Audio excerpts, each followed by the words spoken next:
Selamat datang lagi di Deep Dive kita. Hari ini kita mau gali lebih dalam nih. Ada satu unggahan medsos yang menarik banget. Isinya kiat-kiat praktis buat kemandirian teman-teman disabilitas. Kamu sempat share ini kan ya?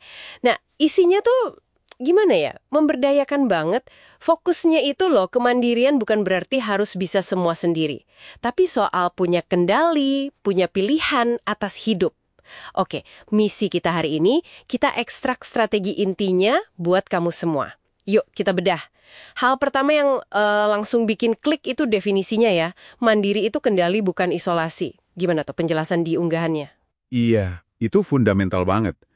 Unggahan yang kamu bagi itu langsung nyambungin ini ke satu konsep kunci. Pentingnya bangun support system. Tahu kan, jaringan dukungan? Oh, support system ya. Betul. Sering banget kan orang mikir, mandiri ya harus sendiri gitu. Padahal panduan ini justru nekenin koneksi. Koneksi. Iya, koneksi ke komunitas, keluarga, teman-teman. Justru hubungan itu yang sering jadi kunci pemberdayaannya. Jadi mandiri yang beneran itu tumbuhnya bareng-bareng, bukan malah misah sendiri. Oke. Jadi dukungan itu bukan tanda lemah, malah jadi pilar kemandirian ya. Menarik. Terus, unggahan itu juga nyebut soal kekuatan dari dalam diri. Ada bagian kenali dan maksimalkan potensi diri. Kedengarannya kayak motivasi ya, tapi ada strategi di baliknya nggak sih? Wah, ini lebih dari sekedar motivasi loh. Ini strategi. Gimana ya bilangnya? Kognitif. Jadi intinya itu geser fokus. Geser fokus. Iya. Dari mikirin apa yang nggak bisa, keterbatasan, jadi mikirin apa yang bisa. Aset kita, potensi kita. Mau itu seni, teknologi, atau apa aja lah. Jadi fokus kelebihan ya? Nah, materi ini melihatnya sebagai fondasi mental. Kalau kita fokus ke kekuatan, rasa percaya dirinya kan tumbuh. Dan itu, ya ampun, bahan bakar utama buat ambil kendali. Geser fokus dari kurang ke lebih. Oke, cara pandang yang kuat nih. Dan buat dukung itu, kesehatan juga penting kan ya? Disebut juga tuh soal fisik dan mental. Penting banget. Itu malah disebut aset terbesar. Jaga fisik, ya pakai olahraga adaptif yang pas. Terus makan yang benar, sama kelola stres. Ini bukan cuma tips kesehatan biasa aja loh ya, tapi ini fondasi energi sama ketahanan. Tanpa ini, ya langkah lain buat mandiri rasanya bakal lebih berat aja. Oke, jadi udah ada pola pikir, dukungan sosial, kesehatan. Nah sekarang kita masuk ke yang praktis banget nih. Ini sering jadi sorotan. Teknologi. Unggahannya bahkan bilang teknologi itu sahabat terbaik. Wah, statement kuat ya. Contohnya gimana tuh? Iya, sahabat terbaik itu emang nunjukin betapa transformatifnya teknologi. Contohnya? Banyak banget. Ada aplikasi pembaca layar. Oh, yang bacain teks itu ya? Betul, yang bantu banget teman tunanetra, ubah teks di HP atau komputer jadi suara. Terus ada tongkat pinter. Tongkat pinter? Kayak gimana tuh? Yang ada sensornya itu loh, buat deteksi halangan di jalan. Jadi lebih aman geraknya. Sampai alat-alat smart home. Nah, yang bisa kontrol lampu pakai suara gitu? Nah, itu dia. Kontrol lampu, pintu, suhu ruangan, bisa pakai suara atau aplikasi. Ini kan ngurangin banget hambatan fisik di rumah kan? Jadi teknologi ini beneran jadi perpanjangan kemampuan ya? Bukan cuma keren-kerenan. Dan ini nyambung banget pasti sama poin berikutnya soal lingkungan. Persis. Teknologi sama penyesuaian lingkungan itu kayak dua sisi koin lah di panduan ini.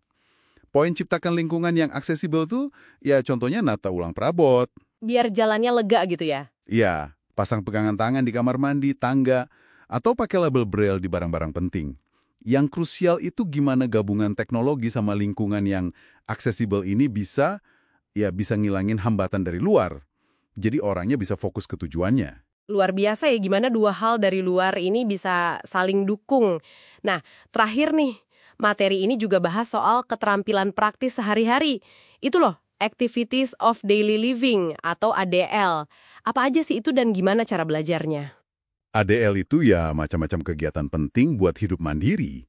Mulai dari urus diri sendiri, masak, bersih-bersih, atur duit, sampai naik angkutan umum.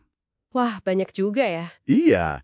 Nah, yang ditekankan di panduan ini tuh pentingnya belajar bertahap. Nggak usah buru-buru harus bisa semua. Pelan-pelan aja gitu ya. Betul, mulai dari yang paling dasar atau paling perlu. Latih terus. Dan ini penting nih, jangan malu minta bantuan atau diajarin pas lagi belajar. Tiap langkah kecil di ADL ini tuh kemajuan besar buat mandiri. Bertahap dan nggak takut minta bantuan.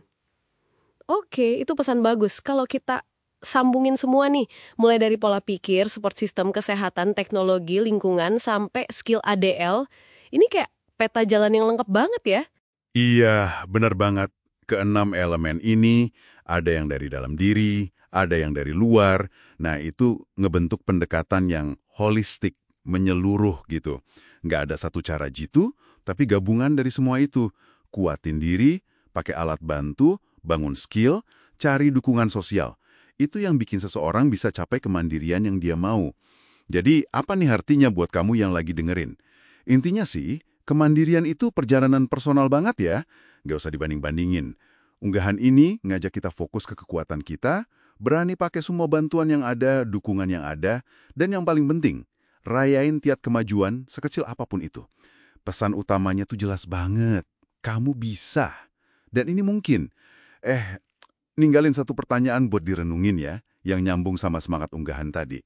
Selain usaha kita sendiri-sendiri, gimana caranya kita semua nih, apapun kondisi kita, bisa lebih aktif lagi bangun lingkungan sekitar kita jadi lebih aksesibel, lebih inklusif? Iya juga ya.